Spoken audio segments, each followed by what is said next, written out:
บิ่งดูนี่นะมาเข้าอยู่สวนพุ่นมันใหญ่ได้พี่น้องพุ่นอ่ะต้นกายหัวเขาพี่น้องยืนอยู่ต้นกายหัวพุ่นนะมันสูงนะพุ่นอ่ะว่างามแท้งามว่ะพี่น้องพุ่นอ่ะโอ้เคยเห็นดอกงอนไก่ยังมันงามเลยพุ่นเดือดอยู่3 ก๊กพี่น้องอันนี้ก็บอกใหญ่ๆทุ่มพุ่นอ่ะพุ่น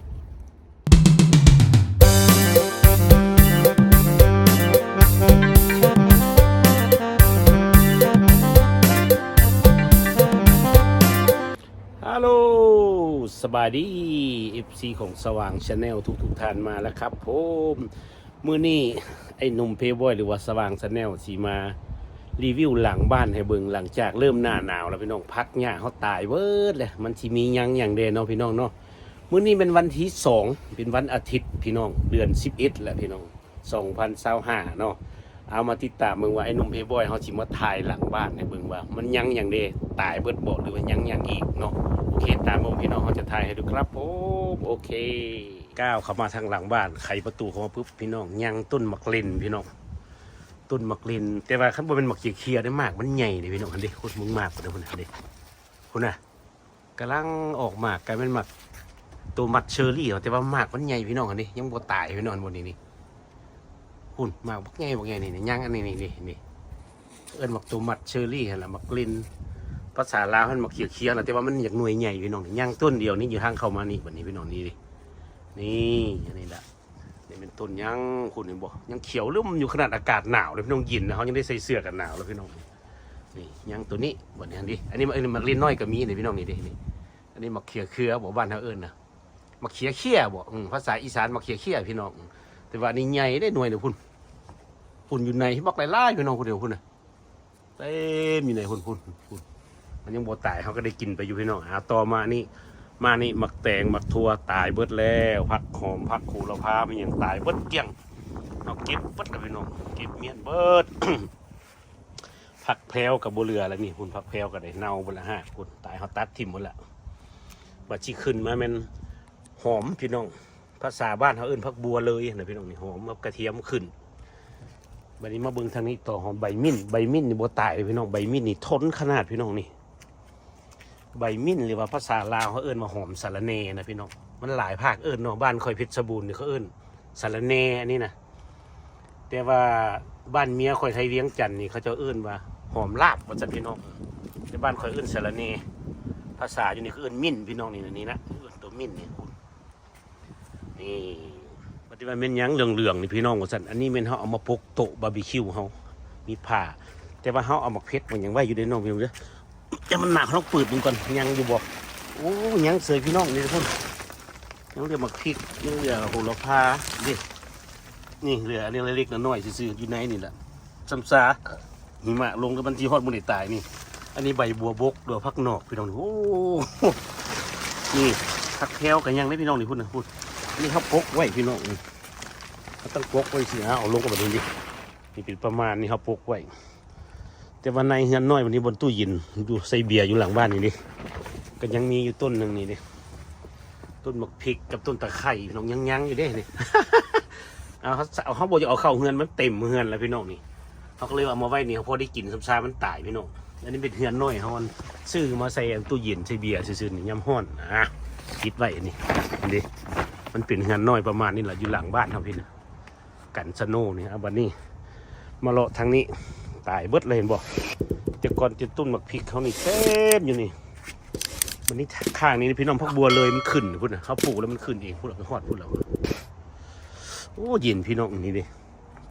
มาเลาะแถวนี้โบมีอย่างแรกบักทั่วเขาชีนออกเบิดแล้วโบมีอย่างไรพี่น้องตายเบิดนี่อันนี้ตายเบิดเรียบร้อยโบมีอย่างมิเตญ่างามลูกเดียวนี่พุ่น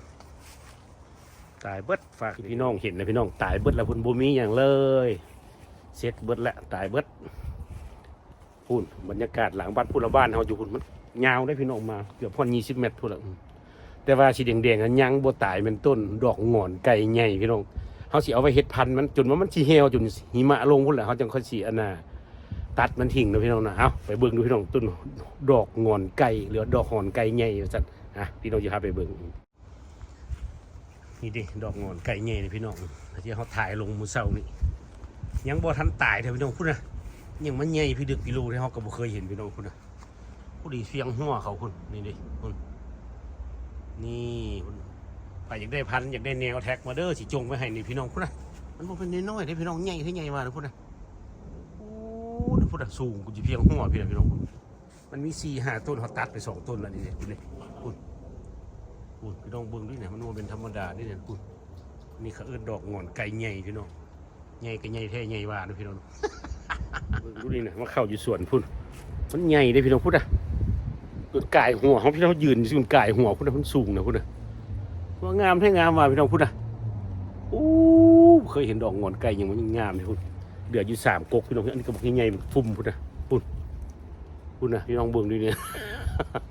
อันนี้ดอกงอนไก่ใหญ่ที่ว่ายังเท่านี้แหละกับต้นมา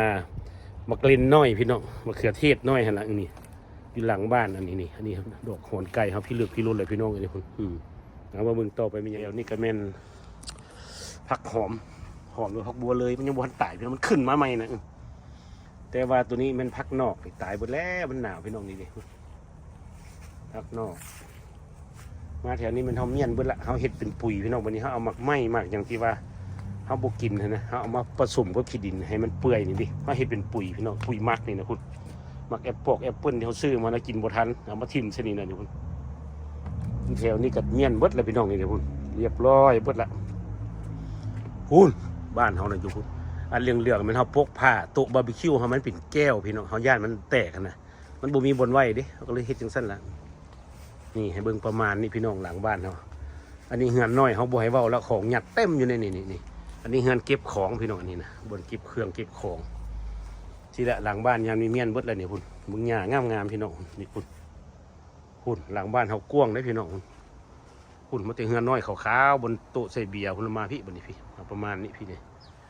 ตัวใดมันดีเขาก็เอาเข้าในเฮือนเขาเคยถ่ายให้เบิ่งแล้วเนาะนี่เขาให้เบิ่งนี่พี่น้องเบิดวันที่สิไปถ่ายทั้งนั้นให้เบิ่งทั้งบันกุ้งออกมาข้างหลังบ้านให้เบิ่งนี่เขาถ่ายภาพรวมพี่น้องทั้งเบิดหลังบ้านเขาพุ่นมาฮอดเฮือนน้อยพุ่นเราพุ่นมาฮอดทางน้ำเขียวๆเนี่ยเขาสิดึงเขาไม่ให้เบิ่งในพี่น้องเนี่ยนี่เขาดึงมาใกล้ก็ได้เนี่ยพุ่นมันยาวเนี่ยหลังบ้านเขาไปประมาณ20 เมตรพุ่นฮอดเสาไฟฟ้าพุ่นเราพุ่นเนี่ยพุ่นนี่ข้างนี้มักเพชรถ้าแต่ก่อนมีมักเพชรมักเขือนะพี่น้องโหระพานี่ตายหมดแล้วอันนี้ก็ข้ามหมกทั่วหมกแตงฮะนี่ศูนย์รวมเป็นประมาณนี้แหละพี่น้องนี่เห็นบ่ถ่ายให้เบิ่งบัดบ่ได้รีวิวให้เบิ่งดุลเลยดิหลังบ้านโอเคครับผมก็สิประมาณนี้พี่น้องเนาะหลังบ้านเราช่วงยามหนาวละมื้อนี้ก็วันที่2 เดือน 11ละพี่น้องวันอาทิตย์พี่น้องให้มันรีวิวให้เบิ่งคุณเบิ่งหลังบ้านเฮาประมาณนี้แหละขอบใจน้ำ FC ของสว่าง Channel เนาะพี่น้องเนาะที่เข้ามาติดตามเบิ่งกดไลค์กดแชร์กดคอมเมนต์กดติดตามหรือว่ากด Subscribe ให้เด้อพี่น้องเด้อเป็นกำลังใจให้คลิปต่อไปได้เงินหน่อยก็สร้างมันเฮาโอเคครับผมบ๊ายบาย